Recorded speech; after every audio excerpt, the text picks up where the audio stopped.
আর এবার আমরা একটু আবহাওয়ার খবরাখবরের দিকে নজর রাখি। আবারও মেঘভাঙা বৃষ্টি। আপনারা জানেন গতকাল থেকে বিপর্যস্ত তিলোত্তমা নগরী এবং শহরতলি, রাস্তা ভাসল নগরবাসীর ঘরেও জল। বেশি বৃষ্টি উত্তর কলকাতা এবং উত্তর শহরতলিতে।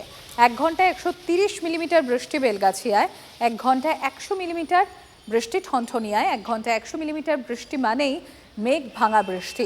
কলকাতা পৌরসভার পাম্পিং স্টেশনে ক্লাউড বাস্টের ইঙ্গিত। অল্প সময়ে বেশি বৃষ্টি, তথ্য খতিয়ে দেখছে মৌসম ভবন। আলিপুর আবহাওয়া অফিসে বৃষ্টির পরিমাণ 62.8 মিলিমিটার। আর এই মুহূর্তে যে ছবি আপনারা দেখছেন, পাতিপুকুর আন্ডারপাসের ছবি। গতকাল রাতের ছবি আপনাদের সামনে আমরা তুলে ধরছি। দেখুন, গাড়ি পর্যন্ত ডুবে গিয়েছে সেখানে এই মেঘ ভাঙা বৃষ্টি। আর সেই মেঘ ভাঙা বৃষ্টিতে এহেন পরিস্থিতি উত্তর কলকাতা এবং উত্তর শহরতলি। তার পাশাপাশি ঘরের মধ্যে দেখুন খাট সমান উঁচু জল হয়ে গিয়েছে।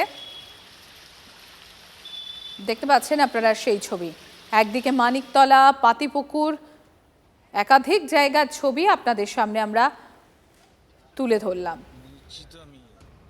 সোমবার রাতে মেঘ ভাঙা বৃষ্টি হয়েছে উত্তর কলকাতার বিভিন্ন অংশে, বিশেষ করে বেলগাছিয়া, বীরপাড়া, দত্তবাগান, মানিকতলা সহ একাধিক অংশে এই মেঘ ভাঙা বৃষ্টিতে জল থই থই অবস্থা হয়।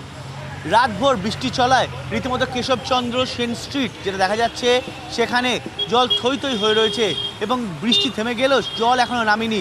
সকাল সকাল অফিসমুখী সাধারণ মানুষ তারা কিন্তু চরম দুর্ভোগের মধ্যে পড়েছেন। দেখা যাচ্ছে যে বৃষ্টিতে জল জমে কোথাও হাঁটু সমান, কোথাও গোড়ালি সমান জল দাঁড়িয়ে গিয়েছে এবং এই অবস্থায় গাড়ি চলাচল করছে।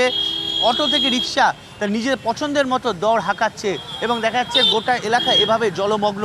আমি আমার সহকর্মী গৌরবকে ছবিটা দেখাতে বলবো যে কিভাবে এই জলমগ্ন অবস্থার মধ্যে দিয়ে সাধারণ মানুষ যাতায়াত করছেন এবং এই ছবিটা কিন্তু উত্তর কলকাতা বিভিন্ন অংশে এখনও হয়ে রয়েছে। কলকাতা পুরসভার তরফ থেকে গাড়ি পাঠানো হয়েছে, কলকাতা যে সোয়ারের যে ক্লিনিং মেশিন গাড়ি সেটা পাঠানো হয়েছে যাতে জল বের করে যাওয়া যায় এবং অনেকটাই চেষ্টা করা হচ্ছে, পুরসভার তরফে দাবি করা হচ্ছে, কিন্তু জল কতক্ষণে বেরোবে সেটাই এখন প্রশ্ন। ক্যামেরায় গৌরব পালের সঙ্গে শান্ত ভট্টাচার্য, টিভি9 বাংলা, কলকাতা।